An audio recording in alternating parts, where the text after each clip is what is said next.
Hello, everybody. Justin Stivers. Thank you guys for listening, watching another episode of the Stivers Show. Very excited with my guest today, founder and CEO of Foster Web Marketing, Tom Foster. Tom, what's going on, brother? Hey, buddy.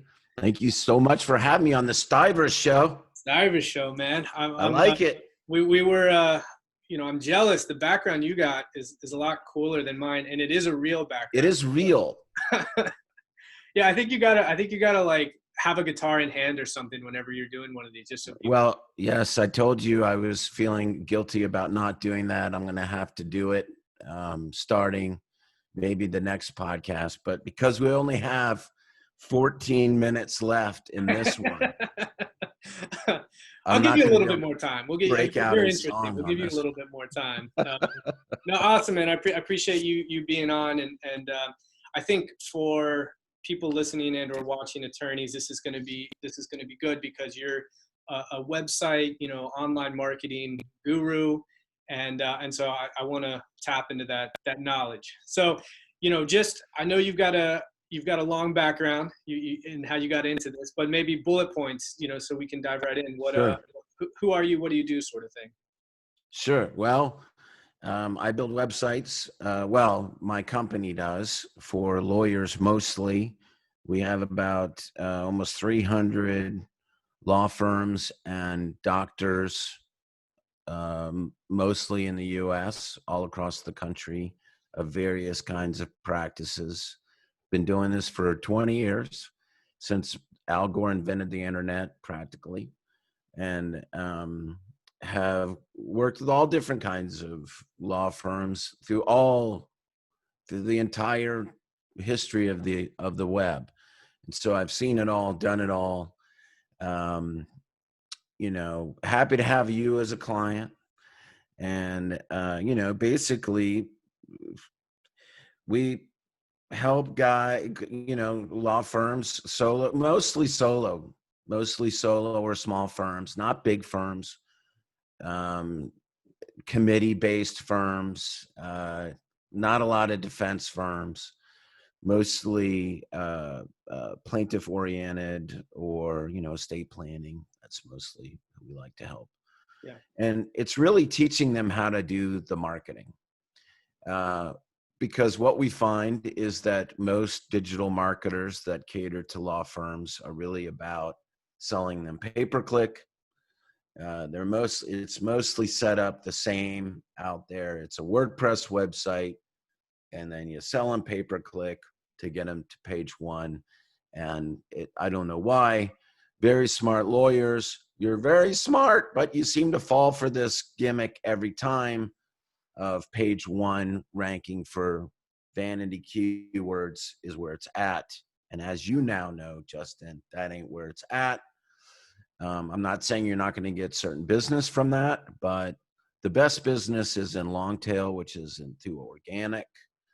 The best kind of business is always going to be through good content that is well optimized through SEO, search engine optimization. Your local profile needs to be perfect, and that is an ongoing thing that has to do with your name, address, and phone number being consistent, and somebody making sure that stays that way. That's an ongoing maintenance thing. There's no magic there except just the discipline of maintaining it, getting reviews. No magic there except being a good lawyer, obviously, and asking for reviews and getting them. No trick there. Like, don't trick people into doing it. Just be a good lawyer and manage that process, because you want to be in that 3-pack, which is what it is today when we're talking. That could change. But most digital marketing companies are always pitching on pay-per-click. That is why Google has made so much money there, why most of the top 100 most expensive keywords belong to lawyers and law firms, is because they've been falling victim to this trick for years and years and years. And it's not that pay-per-click doesn't have its value, but because we use it and when it's needed, but that it's like anything else, you don't want to overuse it, and that's what happens to a lot of law firms.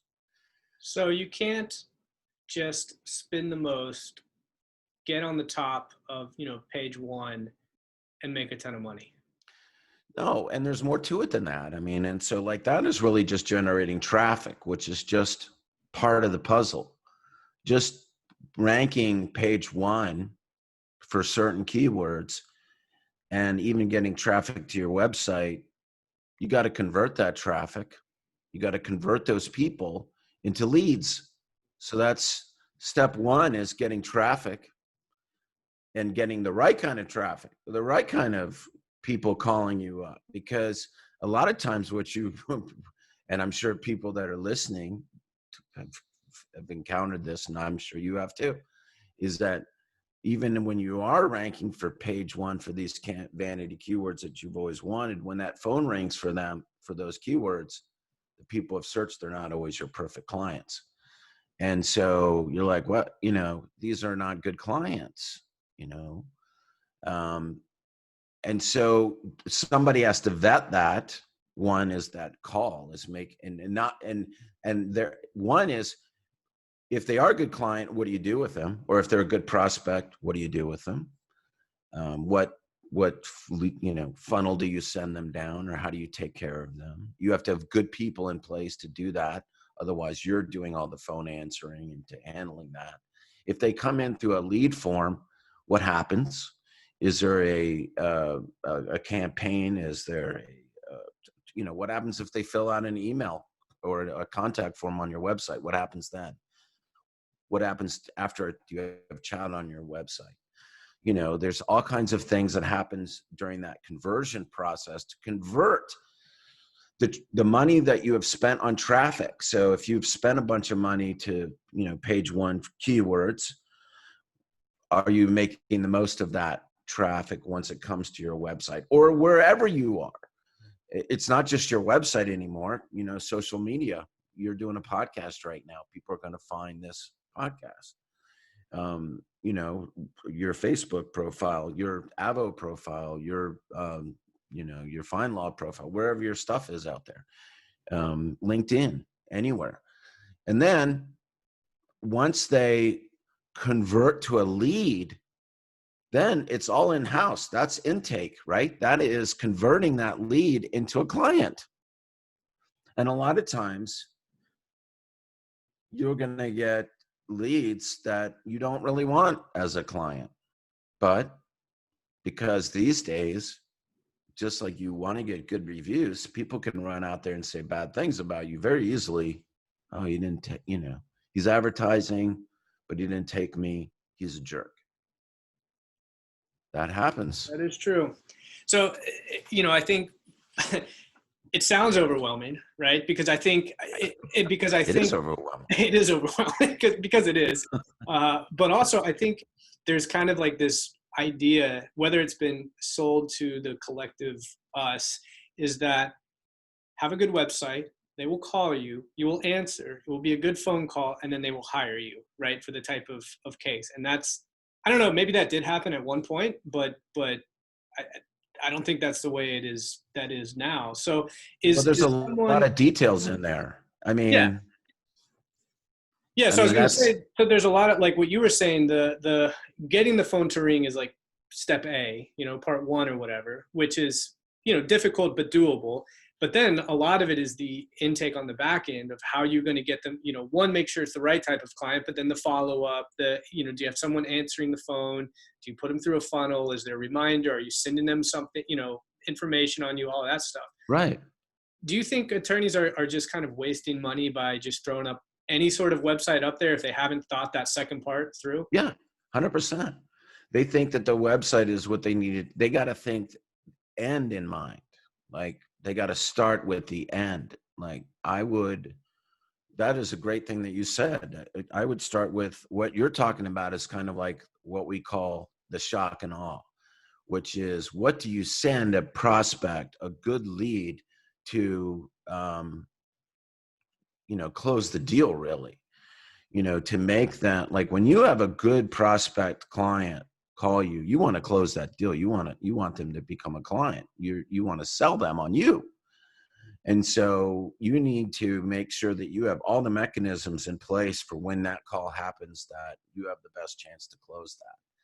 You're right. A lot of people don't think about that part. They think about that after the client is called, and they're panicking and they're pulling stuff together, and they're going to lose to the person that's prepared for that. Like somebody like you that is prepared, that is already sent FedEx overnight a shock and awe package with your book, a sheet of testimonials of other happy clients, other stuff, like whatever, candy. It could be anything in there. People are like, wow, this is really cool. No other lawyer has done this for me.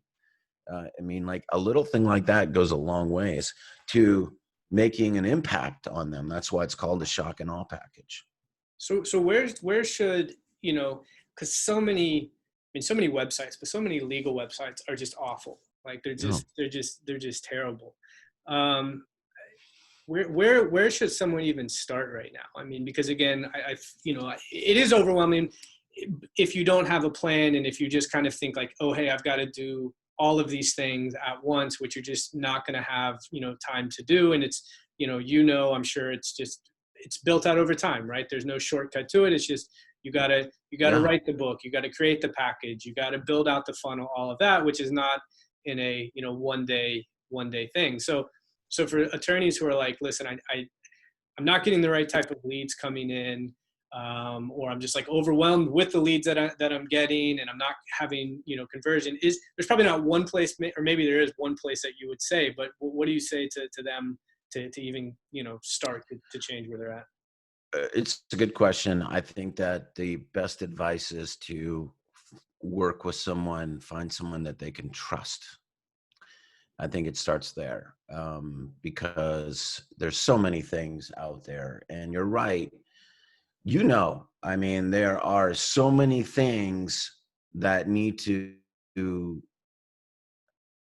that like our marketing growth plan. There's a lot of things on that marketing growth plan, and there's a lot of detail. And we're not saying go do this tonight, or this is pretty much over a course of a year, and that's being aggressive. But I mean, you can do it, but you've also, depending upon where you are in your practice, if you're just a one-man band, if you're a solo practice, you're not going to be able to move as fast. So you have to prioritize what you're going to do in marketing first to bring in the best clients and cases that are the most profitable, so that you can quickly hire some help, because that's what you're going to need. That's what, the marketing, and then the hiring of clients, or the getting of clients. You need to build your practice, and what you're going to do with that money is not go buy yachts and houses or whatever. Well, you can do some of that. I would like a yacht. I do want Sure. to. I totally am down with the yacht. But you gotta get some help first. Otherwise, you're going to be answering the phone on the yacht and working on the yacht. And if you want to do that, that's fine. I know a lot of people that do that, by the way. I don't. But anyway, it's just like you guys. If I need legal help, I call you. I don't know all the details. And we build a trust relationship. I trust you to work out or tell me what I need to do so you can help me with my legal issues. And so it's the same relationship in reverse for digital marketing. And it's like a company like me, like Fosterwood Marketing. If anybody's interested in your world, they can go to FWM Analysis, fwmanalysis.com, and they can fill that out, and we can do a quick analysis and let them know how healthy they are or not. And that includes their website and kind of their overall digital profile out there. And That was the alarm that the time is up. Time's up. But We'll go another couple of minutes. okay, well, all right, We'll go okay. another couple of minutes. I'm just respecting I your. appreciate that. That was good. That was really good. All right. Well, that's all the time we got. Thank you, Tom. I know, right? But yeah, I mean, like it's really just prioritizing what someone is able to do to get the best business in the door in order to grow, to get more better business, and to achieve the goals. You know, you got to sit down with somebody and say, well, these are my goals. And you need to work with somebody that you can trust that says, okay, I know how to achieve these goals for you or with you.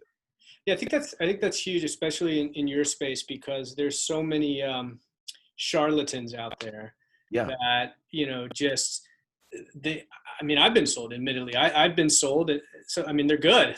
I'd like to hire, well, actually, I don't want to hire them as salespeople because they're such swindlers, but they're good at it. You're right. They tell you kind of this, you know, this kind of story, and it's like, oh yeah, we'll get you ranked. Like, how many leads do you, but it just like, so how do you, I'm curious, you know, how do you, because I'm sure there's a lot of people who have come to you who have been burned before, probably.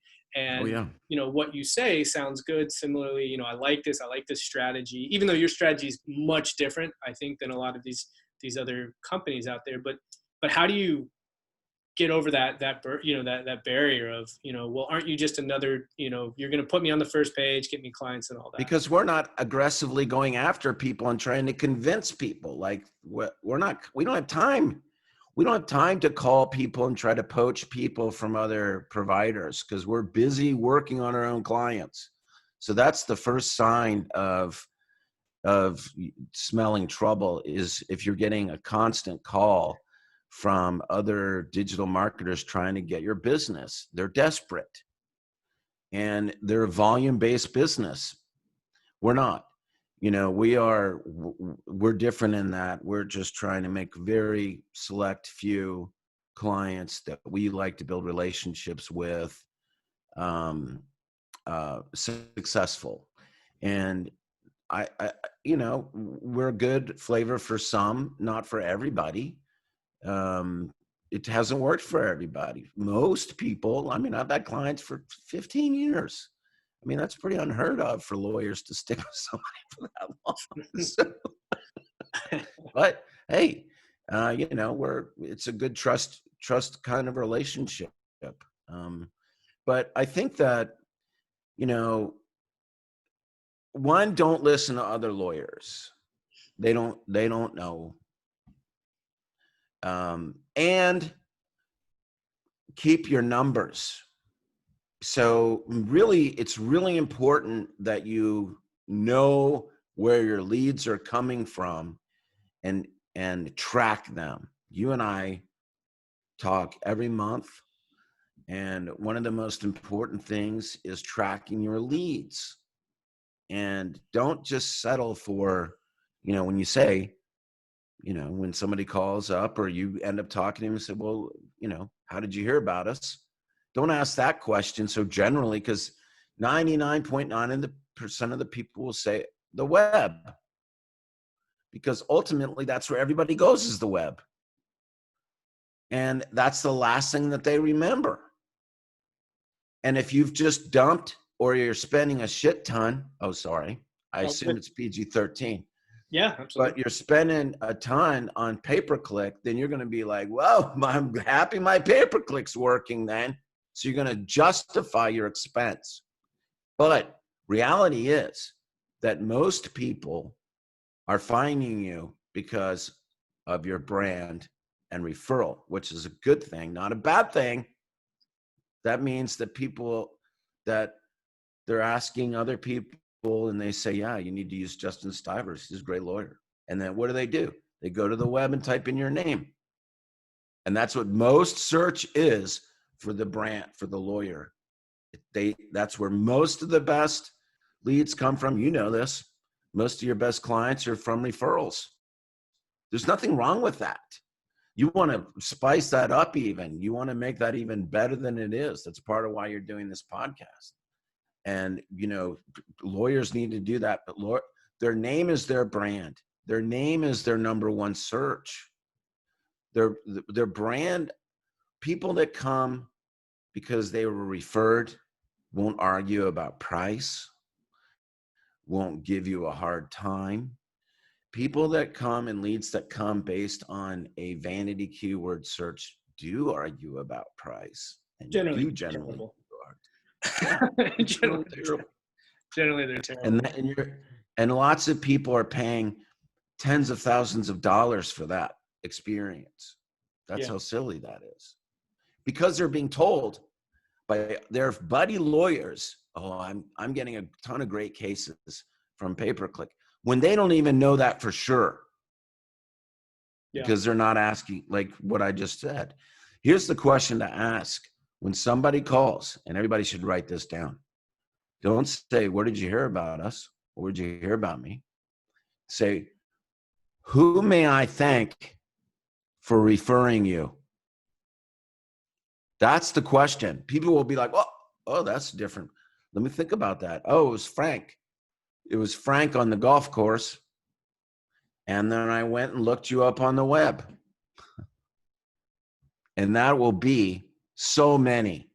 When you ask that question, it'll be like, oh, it was Mary, or it was my sister, or it was, and it'll be like, oh yeah, I remember them. I remember them. I remember them. And every time you get somebody refers a case or a client or whatever, you send them flowers or chocolate. I have a good friend, Ben Glass. You know Ben. I do know Ben. He is obviously, and probably, he is arguably one of the most successful marketing lawyers on the planet, one of my best pals.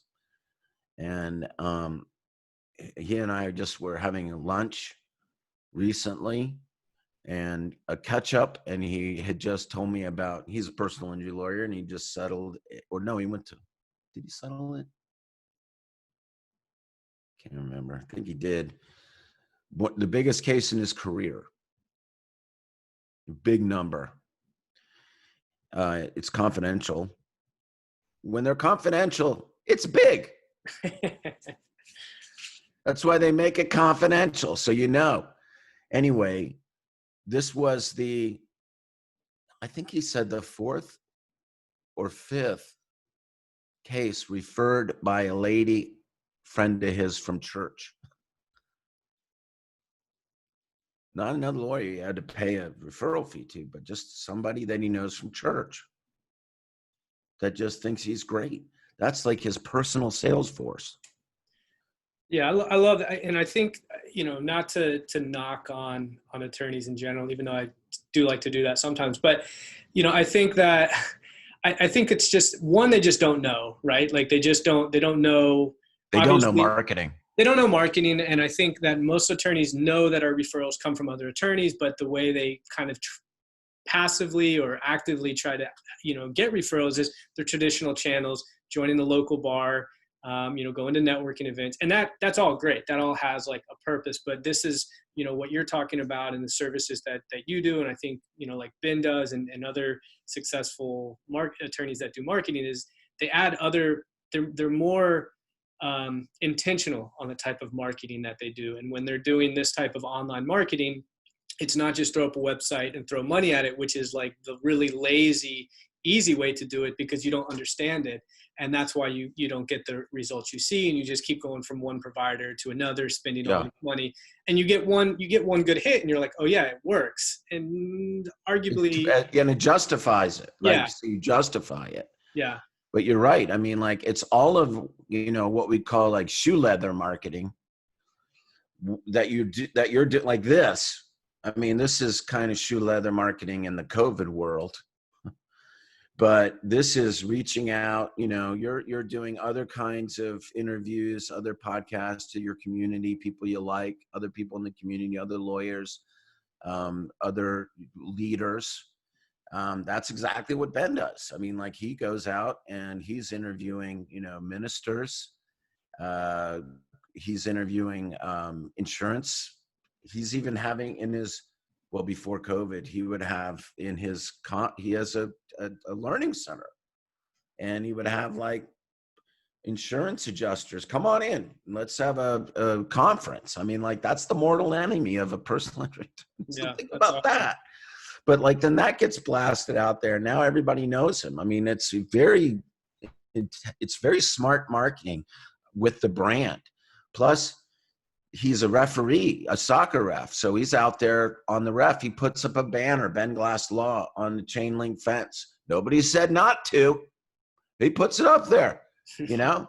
Now it's on people's mind. They're sitting there looking at that banner out there for hours and hours.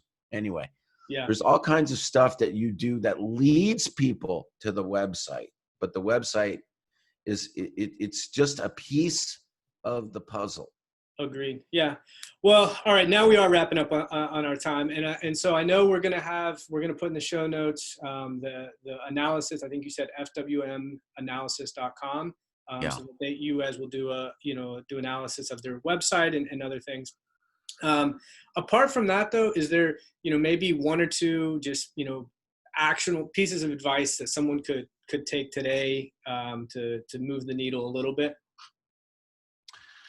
Well, okay. Couple quick things. One, look at your website through your mobile phone, because that's what 90% of the world does today. And if it looks like ass, because that is big time, and that is one of the next. Well, Google's already looking at it.